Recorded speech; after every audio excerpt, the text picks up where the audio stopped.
Hola, buenos días. Vamos por nuestra segunda clase de biología común.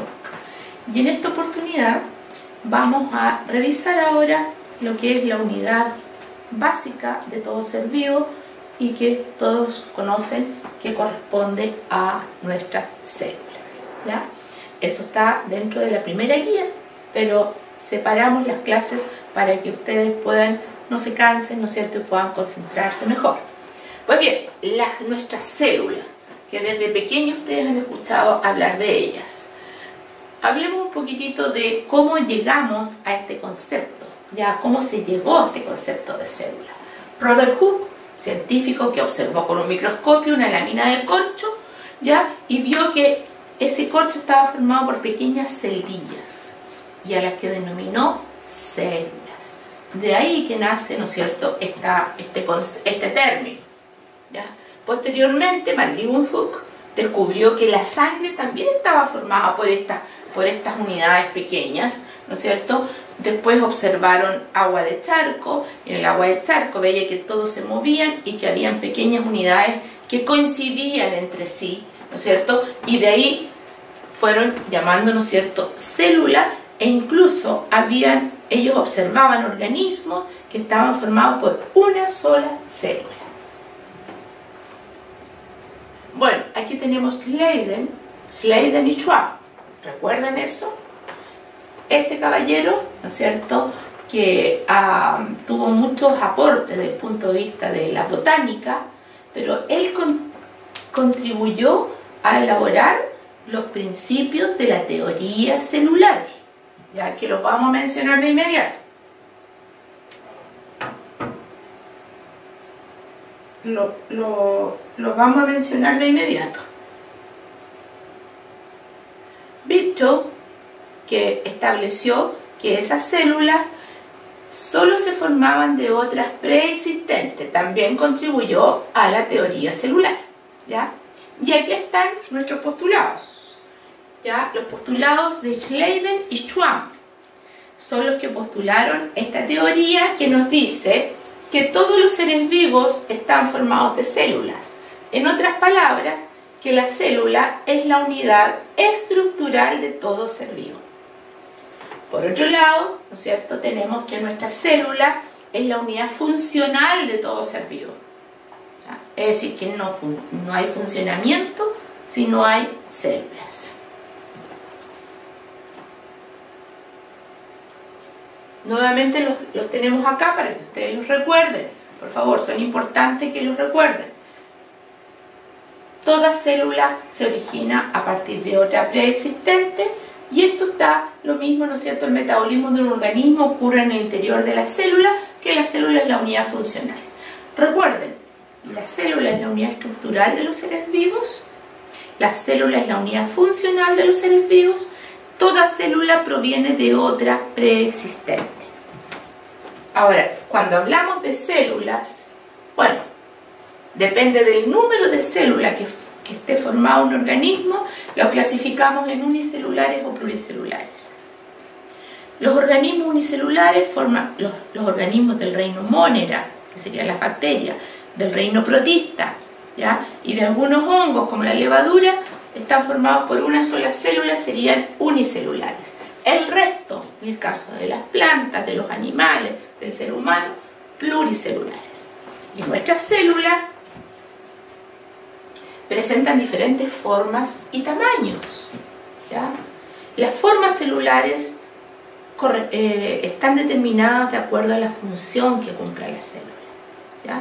La función que cumple la célula, bueno, tenemos las células del tejido nervioso, las neuronas, tienen una forma muy particular, muy distinta a lo que son las células sanguíneas, a lo que es una célula muscular. Entonces, todo depende de la función que las células tengan, depende de eso, es su forma, ¿ya? Ahora, si las células empiezan a reproducirse, empiezan a empujarse unas con otras, también va a cambiar la forma. Una célula cancerígena cambia la forma. Y los tamaños celulares, observen, desde la microscopía electrónica hasta la visión humana, ¿ya? La mayoría son visibles al microscopio de luz, ¿ya? Pero, ¿no es cierto?, tenemos también visibles al ojo humano, como el huevo, como una célula de una jirafa, que tienen, miren el tamaño que ellas tienen, ¿ya? Entonces los tamaños celulares también van variando. Y eso era de acuerdo al número de células y los tamaños y formas. Ahora, los tipos de células que existen son dos: la célula procarionte y la célula eucarionte. Y la célula eucarionte tenemos la célula animal y la célula vegetal. Veamos un poco acerca de nuestras células procariontes. Procariontes, asócienla de inmediato con bacterias. Todas las bacterias son células procariontes. Y estas células se caracterizan porque su material genético, es decir, el ADN, no está dentro de un núcleo definido, sino que está disuelto en el citoplasma. Estas células no tienen ningún organelo membranoso. Dentro de estas células no hay citoesqueleto, no hay mitocondria, no hay de esos, ningún organelo membranoso. Solo tienen ribosomas. ¿Ya? Solo tienen ribosomas, porque el ribosoma no es un organelo membranoso. Por favor, eso tiene que quedar muy claro. En el citoplasma de esta célula, ¿qué encontramos? Encontramos ribosomas, solo ribosomas, ¿no es cierto? Bueno, el material genético, existen unos anillos de material genético que se llaman plásmidos, que se van a ver después en la parte lectiva, ¿ya? Y la membrana plasmática. Ella es una célula, por lo tanto, tiene una membrana plasmática. Pero esa membrana plasmática, que tiene la misma composición que la membrana de una célula eucarionte, solo que carece de colesterol. Esta membrana no tiene colesterol, ¿ya? Y esta membrana presenta invaginaciones, pliegues hacia adentro, que forman los mesosomas. Y el mesosoma tiene como principal función la respiración y la división celular, ¿ya? Ahora, ¿qué otra cosa es importante acá? ¿Ya? Que por fuera de la membrana plasmática existe una pared celular que le da mucha resistencia a las bacterias, y esa pared celular no está hecha de celulosa, está hecha de péptidoglucano o péptidoglicano, ¿ya? Y depende de la cantidad de péptidoglicano que tengan, estas se clasifican en gram positivas o gram negativas. Muchas de ellas tienen cápsula por fuera de la pared celular, ¿ya? Y presentan una estructura que se denomina el pili. Y el pili son prolongaciones que permiten unirse a dos células procariontes, es decir, a dos bacterias, para poder intercambiar material genético, ¿ya? O sea, para variabilidad. Si ustedes se fijan, estas células procariontes pueden tener diferentes formas, es decir, aquí yo les presento la clasificación de las bacterias, pero lo vemos desde el punto de vista de las células procariontes, ¿ya? Ahí hay un error arriba, dice la pared de una célula eucarionte, es de una procarionte, lo que yo les explicaba que podían ser gram positivas dependiendo que tienen la cantidad de peptidoglucano, mucho peptidoglucano, en relación a las gram negativas, ¿ya? Aquí hay una comparación un poco simplista de lo que es una procarionte y eucarionte, ¿no es cierto? Hay un núcleo en la eucarionte, en la procarionte hay un nucleoide, ¿ya? Hay un nucleoide, y ese nucleoide es un ADN, que es un ADN de forma circular cerrada, un ADN desnudo porque no tiene proteínas, ¿ya? A diferencia del ADN de nuestras células, que son las eucariontes. Aquí nuevamente tenemos un cuadro comparativo acerca de esta célula. El material genético en la procarionte está en un nucleoide disperso, el eucarionte está dentro de un núcleo.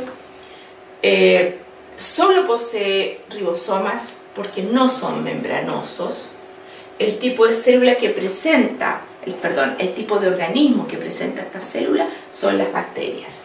No tienen organelos citoplasmáticos excepto ribosomas.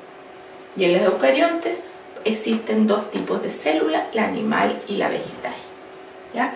Nos vamos nosotros ahora, ahí están nuestras células eucarionte, animal y vegetal, ¿no es cierto? Y estas células eucarionte, recuerden que se formaron a través de la teoría endosimbiótica, ¿ya? La teoría endosimbiótica que explica la formación de las mitocondrias y de los cloroplastos. ¿Ya? Aquí tenemos nuestra máquina, ¿ya? Aquí tenemos nuestro motor, que es una célula. Una célula tiene todo para realizar metabolismo, ¿ya? Una célula eucarionte. Ustedes ven su núcleo, ven una serie de estructuras que corresponden a los organelos citoplasmáticos. Y en una célula animal no hay pared celular, solo hay una membrana plasmática. Y un núcleo definido, un núcleo con una estructura relativamente esférica, donde en el interior del núcleo encontramos nuestra información genética y también encontramos un nucleolo que almacena ARN. Entonces, ¿cuál será la función del núcleo? El núcleo tiene una doble membrana, ¿no es cierto? Y de ahí se controla todo el funcionamiento de nuestro organismo. Ya, el núcleo, el ADN que está dentro del núcleo, no se mueve del núcleo, no se mueve de su escritorio. ¿Ya? El núcleo es donde está el motor de toda célula. Y en nuestro citoplasma, que está fuera del núcleo, que es una sustancia gelatinosa, es decir, coloidal, ¿no es cierto? Ahí se encuentran insertos todos nuestros organelos citoplasmáticos. Nuestra membrana plasmática, que está bordeando al citoplasma, ya vamos a ver su función de cómo se produce este intercambio entre la célula y el ambiente. ¿Ya? Ahí tenemos nuestra membrana plasmática, que está formada principalmente de fosfolípidos y proteínas. Y dentro de nuestro citoplasma, entre la membrana, existe un citoesqueleto, que es una red, es una malla proteica, proteínas. ¿Ya? Y ese citoesqueleto, ¿no es cierto?, tiene como función, le da la forma a la célula, pero también permite el movimiento celular.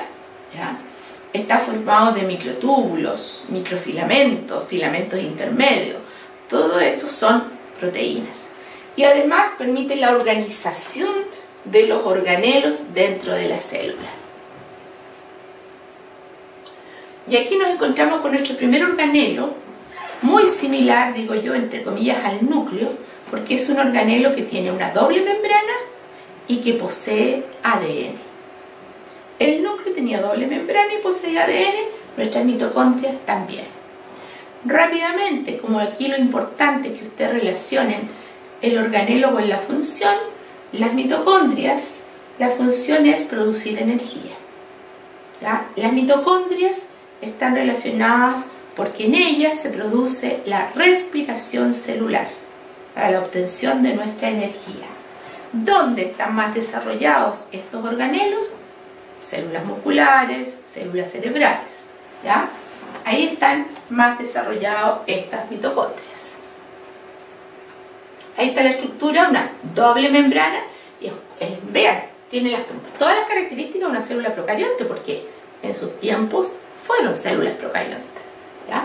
Por lo tanto, tienen su propio ADN. Ahí hay unas etapas de la respiración celular, tema que viene en otras clases, ¿ya? Y ya nos vamos a un organelo, que es un organelo de una sola membrana, que son los retículos, son los retículos endoplasmáticos, que pueden ser rugosos o lisos. El rugoso se llama así, se le denomina así porque tiene adherida ribosomas.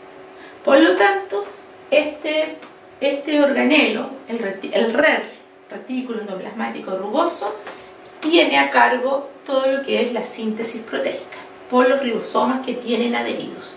Y Este organelo se encuentra ubicado muy cerca del núcleo, ¿ya?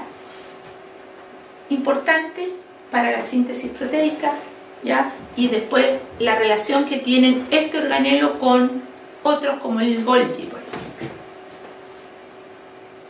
El liso tiene la misma estructura que el rugoso, solo que no tiene ribosomas adheridos. Y este retículo endoplasmático, el REL, tiene como principal función síntesis de lípidos. No lo olviden, REL, L de lípidos, ¿ya? Síntesis de lípidos. Y la otra función que tienen, que es muy importante, es la detoxificación. ¿Qué significa eso? Que el retículo endoplasmático liso elimina toda sustancia tóxica del organismo. Hay otras funciones, ¿no es cierto? En el caso de la contracción muscular, el retículo endoplasmático liso se denomina retículo sarcoplásmico y almacena el calcio importante para la contracción muscular, ¿ya? También se le atribuye otra función que colabora con la degradación del glucógeno. ¿Se acuerdan lo que era el glucógeno? Un polisacárido almacén que se encuentra ubicado en los músculos y en el hígado y que nos entrega energía. El Golgi trabaja en conjunto con el liso, con el retículo endoplasmático liso y con el rugoso. ¿Por qué? Porque el Golgi recibe los productos de que se forman en los retículos, ya tanto las proteínas como los lípidos formados en los retículos, estas llegan al Golgi. Y en el Golgi se produce la glucosilación de proteínas y de lípidos. Cuando yo hablo de glucosilación, digo que se le agrega glucosa a las proteínas y forman las glucoproteínas y los glucolípidos, ¿ya? Y esas glucoproteínas y esos glucolípidos van a formar parte de la membrana plasmática. Además, el Golgi forma vesículas que van a constituir los lisosomas, que son otros organelos que vamos a revisar de inmediato. Lisosomas, formados en el Golgi, son nuestros basureros celulares. Ellos están directamente relacionados con la función digestiva. Su función es la degradación dentro de la célula. Degradación o digestión intracelular. Y nuestros peroxisomas, ¿por qué los pusimos acá? Porque también están encargados de la detoxificación. La función de estos organelos, ¿no es cierto? Ellos poseen una enzima, que es la catalasa, que es la que degrada el peróxido de hidrógeno, ¿ya? Que se forma dentro de nuestro organismo y que no puede quedar acumulado ahí. Por lo tanto, por esa razón, los peroxisomas degradan. Muy abundantes en el hígado. Muy abundantes en el hígado, porque el hígado está relacionado directamente con todo lo que es metabolismo, ¿ya? Centriolos, estos paquetitos que parecen espárragos, corresponden a estructuras de túbulos, de microtúbulos, que son proteínas, ¿ya? Y que están directamente relacionados con la formación del uso mitótico en el proceso de la reproducción celular, mitosis, meiosis, ¿ya? Entonces, estos organelos son proteínas, ¿ya? Los microtúbulos forman parte del citoesqueleto y forman los centriolos, y que participan directamente en el proceso de la división celular. Vacuolas. ¿Dónde han escuchado vacuolas? Células vegetales. Una gran vacuola. ¿Cuál es la función? Almacenar agua, ¿ya? Almacena y almacena agua en las células vegetales. En las células animales hay vacuolas pequeñitas, que son vacuolas de secreción, ¿ya? Pero la gran vacuola que ocupa casi todo el espacio del citoplasma lo encontramos en las células vegetales. Y llegamos a nuestros cloroplastos, que al igual que las mitocondrias y al igual que el núcleo, presentan doble membrana. Y además, en su interior, presentan ADN. ¿Con qué relacionamos los cloroplastos? Los relacionamos con la fotosíntesis, con la formación de compuestos orgánicos a partir de inorgánicos. Entonces, tenemos 3 organelos que tienen doble membrana y además tienen ADN. ¿Cuáles son estos 3 organelos? Núcleo, mitocondrias, cloroplastos. Y tenemos también una pared celular, ¿no es cierto?, de las células vegetales, que ¿recuerdan de qué está formada? Celulosa. ¿Cuál es la función de la pared celular? Darle rigidez a nuestras células vegetales y evitar, ¿no es cierto?, que la célula cambie muy frecuente de forma, ¿ya? En los hongos está formada de la quitina. Bien, hasta aquí llegamos con nuestra segunda clase de célula. Por favor, pueden ir desarrollando las preguntas que hay en sus guías y de ahí las vamos a ir revisando.